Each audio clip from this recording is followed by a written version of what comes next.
Assalamualaikum warahmatullahi wabarakatuh.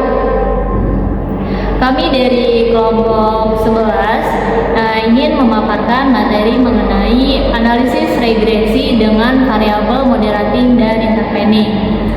Video ini guna memenuhi tugas akhir dari mata kuliah Statistik Inferensial. Sebelumnya, perkenalkan, nama saya Purnamasari. Nama saya Alvira Febri. Berikut pemaparan materi dari kami. Selamat menyaksikan. Pembahasan pertama itu membahas mengenai analisis regresi dengan variabel moderating. Nah, variabel moderating ini merupakan variabel yang berada di antara variabel bebas dengan variabel terikat.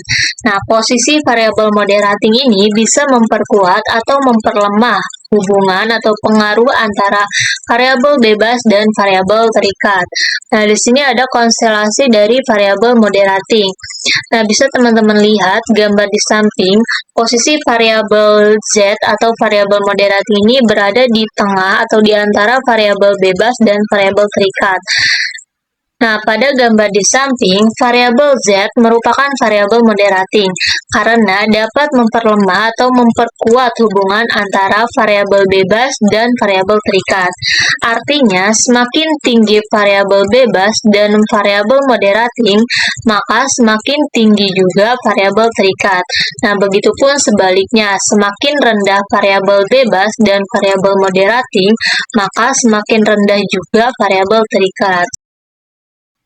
Nah, baik, selanjutnya itu ada alat analisis variabel moderating.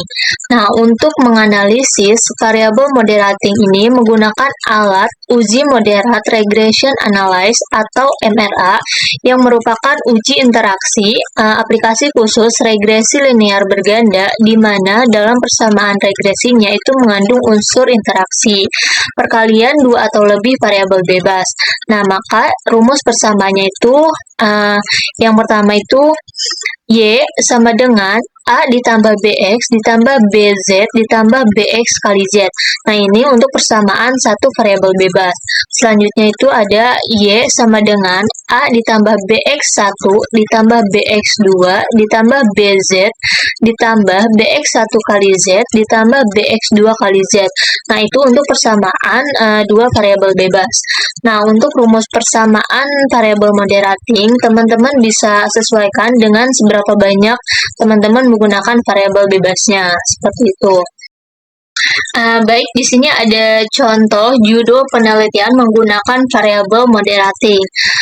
Nah, judulnya itu pengaruh likuiditas dan manajemen laba terhadap nilai perusahaan dengan manajemen modal sebagai variabel permoderasi. Nah, dari judul tersebut itu terdapat dua variabel bebas dan satu variabel terikat terhadap variabel moderating. Nah, dari judul tersebut itu terdapat 5 rumusan masalah. Yang pertama itu, apakah X1 dan X2 secara simultan berpengaruh positif terhadap Y? Yang kedua, apakah X1 berpengaruh positif terhadap Y? Yang ketiga, apakah X2 berpengaruh positif terhadap Y? Yang keempat, apakah X1 berpengaruh positif terhadap Y yang dimoderasi Z? Yang kelima, itu apakah X2 berpengaruh positif terhadap Y yang dimoderasi Z? Baik, selanjutnya di sini saya akan menjelaskan terkait analisis regresi dengan variabel intervening. Apa itu variabel intervening? Variabel intervening itu merupakan variabel yang mempengaruhi hubungan antara variabel bebas dengan variabel terikat menjadi hubungan yang tidak langsung. Variabel intervening terletak di antara variabel bebas dengan variabel terikat, sehingga variabel bebas secara tidak langsung menjelaskan atau mempengaruhi variabel terikat. Sehingga dapat dikatakan juga bahwa variabel intervening ini secara tidak langsung menjadi variabel pengganggu. Berikut ini terdapat konstelasi dari variabel intervening dengan keterangan X sebagai variabel bebas, Y sebagai variabel terikat, dan Z sebagai variabel intervening. Dari gambar di samping, dapat dijelaskan bahwa variabel X X dapat berpengaruh langsung terhadap variabel Y. Tetapi, variabel X ini terlebih dahulu mendapatkan pengaruh tidak langsung dari variabel Z.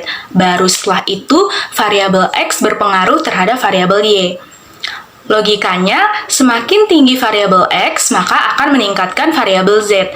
Nah, dengan tingginya variabel X, maka akan berpengaruh pula terhadap variabel Y. Selanjutnya, ada alat analisis variabel intervening. Uji regresi dengan variabel intervening ini bertujuan untuk melihat pengaruh tidak langsung antara satu variabel terhadap variabel lainnya. Untuk menguji pengaruh variabel intervening, digunakan metode analisis jalur atau path analysis. Analisis jalur ini merupakan perluasan dari analisis linear sederhana atau ganda.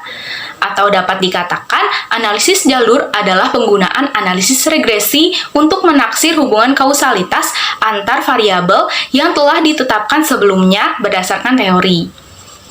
Dari penjelasan ini dapat ditarik kesimpulan bahwa alat analisis variabel intervening diawali dengan regresi linear sederhana atau ganda, di mana regresi linear sederhana dipakai jika hanya ada satu variabel bebas, sedangkan regresi linear ganda dipakai jika ada lebih dari satu variabel bebas.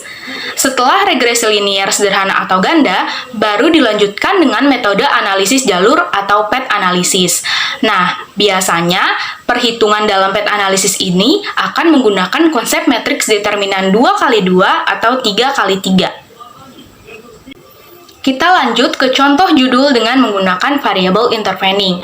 Contoh judulnya yaitu pengaruh likuiditas dan manajemen laba terhadap nilai perusahaan dengan manajemen modal sebagai variabel intervening. Nah, pengaruh likuiditas itu sebagai variabel bebas pertama atau X1 dan manajemen laba sebagai variabel bebas kedua atau X2. Sedangkan nilai perusahaan sebagai variabel terikat dan manajemen modal sebagai variabel intervening.